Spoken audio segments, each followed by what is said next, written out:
Ονομάζομαι Βασιλική Ξυφτέρη, είμαι εκπαιδευτικός. Πολλές φορές ακούω ερωτήσεις από γονείς, παιδιά και εφήβους και αποφάσισα να κάνω αυτό το κανάλι για να μπορέσουν όλοι αυτοί και ακόμα περισσότεροι να λάβουν τις απαντήσεις που μου έχουν πει.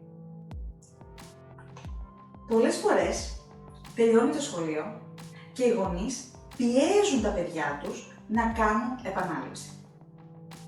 Εκείνα διαμαρτύρονται. Νιώθω πιεσμένα όλη τη χρονιά. Δεν θέλουν άλλο σχολείο. Τελικά όμως τι είναι το σωστό? Πάμε να δούμε λίγο την κατάσταση διαφορετικά. Στην διάρκεια της καθημερινότητάς μας χάνονται στιγμές και ίσως ώρες.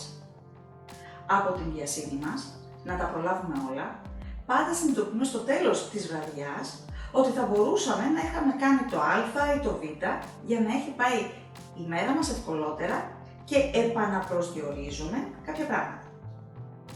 Αυτό το κάνουν οι συνειδητοποιημένοι ενήλικες όμως. Τα παιδιά ζουν την στιγμή και κάθε στιγμή που περνάει στο σχολείο είναι μέρος της δικής τους δουλειάς, της δικής τους εργασίας. Όταν λοιπόν τους λέτε στις διακοπές «δούλεψε», «εργάσου κι άλλο, κάνε επανάληψη», είναι βάσανα κι αυτά. Ποιος ενήλικας θα ήθελε να πάρει δουλειά στις διακοπές? Αυτή είναι η απλοποιημένη λογική απάντηση στο να μην δώσετε δουλειά για επανάληψη το καλοκαίρι. Πάμε όμως να δούμε λίγο τι συμβαίνει ειδικά αυτό το καλοκαίρι. Άκουσα από πατέρα μιας μαθήτριάς μου να λέει δεν μαθαίνουν και τίποτα από το Zoom, χαμένη αυτή η χρονιά. Μου το είπε στον δρόμο όταν με συνάντησε. Στάθηκα και τον κοίταξα εμβρόντιτη. Για κάθε διδακτική ώρα υπολογίστε 1 με 2 ώρες, καμιά φορά και 3 ανάλογα με τους μαθητές, προσωπικού χρόνου των δασκάλων που ούτε πληρώνετε ούτε αναγνωρίζετε, προκειμένου να γίνει ένα μάθημα σωστά και να έχεις υπολογίσει όλες τις προσωπικότητες των παιδιών μας. Κάνατε λάθος, του είπα. Η δουλειά μας συνεχίζεται κανονικότατα. Το θέμα φέτος για μένα δεν είναι το γνωστικό υλικό ή οι ακαδημαϊκές γνώσεις. Όποιο κενό πιστεύουμε ότι υπάρχει, αυτό θα υπήρχε γιατί αφορά την ρουτίνα και τις συνήθειες των παιδιών πολλές φορές.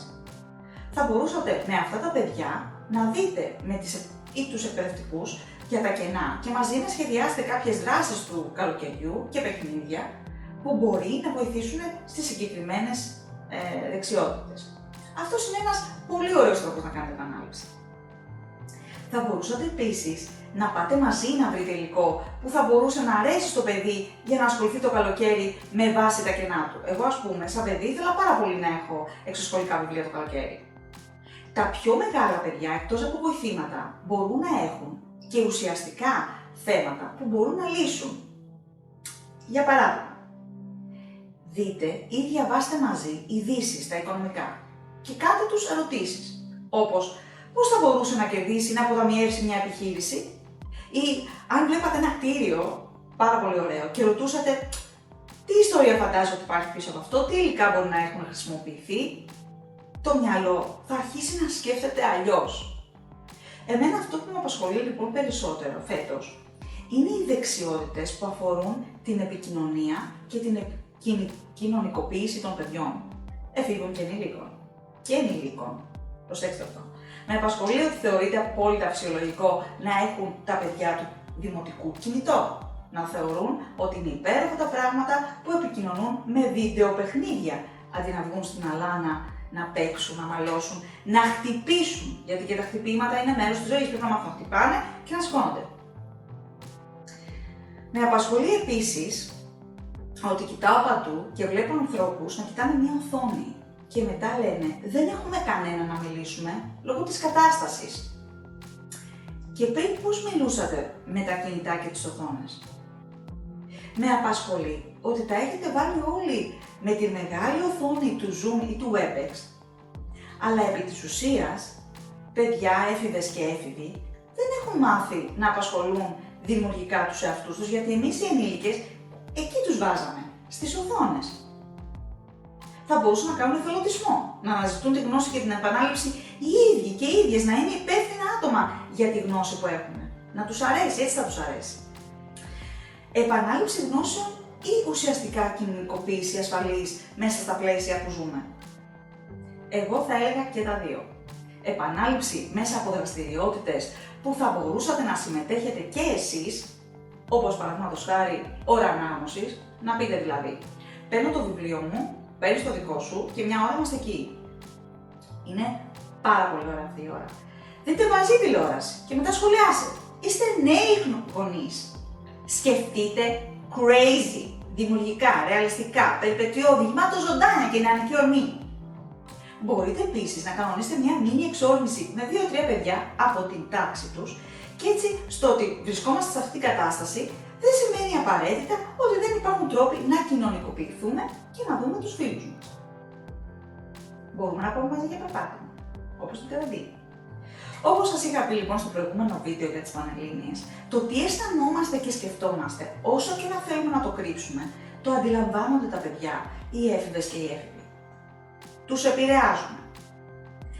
Αν τίποτα από όλα αυτά δεν σας πείθει, να σας προτείνω ένα υπέροχο βιβλίο που προτείνω πάντα σε γονείς όταν διαμαρτύρονται για επαναλήψεις και γνώσεις. Λέγεται «Πώς να δημιουργήσουμε ένα έθνος από αναγνώστες». Αφού το διαβάσετε, τότε άντε να δω τι επανάληψη θα προτείνετε στα παιδιά. Ορίστε, δεν έχετε όρεξη για διάβασμα, ούτε και χρόνο, γιατί δουλεύετε. Είμαι σίγουρη ότι μπορείτε να ξεκλέψετε μια ωρίτσα αντί να δείτε τηλεόραση. Αν σας είναι τόσο δύσκολο, τότε μην πιέζετε τα παιδιά σας να το κάνουν, γιατί και εκείνα κουράζονται και πιέστηκαν και δεν μπορούν άλλο. Θα δούμε. Αν ξεκουραστούν όμως με έναν δημιουργικό τρόπο, αν σας άρεσαν ή δεν σας άρεσαν αυτά που ακούσατε, περιμένω να δω σχόλια. Είμαι σίγουρη ότι θα ακούσω διαφορετικές απόψεις γονέων. Θυμηθείτε όμως να κάνετε εγγραφή και να μοιραστείτε το περιεχόμενο για να βοηθήσουμε έτσι σε όλες αυτές τις ανοιχτές συζητήσεις να δημιουργηθεί μια μεγάλη παρέα. Γιατί είμαι σίγουρη ότι όλοι ενδιαφερόμαστε για το καλό των παιδιών και των εφήβων παράλληλα. Καλή συνέχεια, ως το επόμενο βίντεο.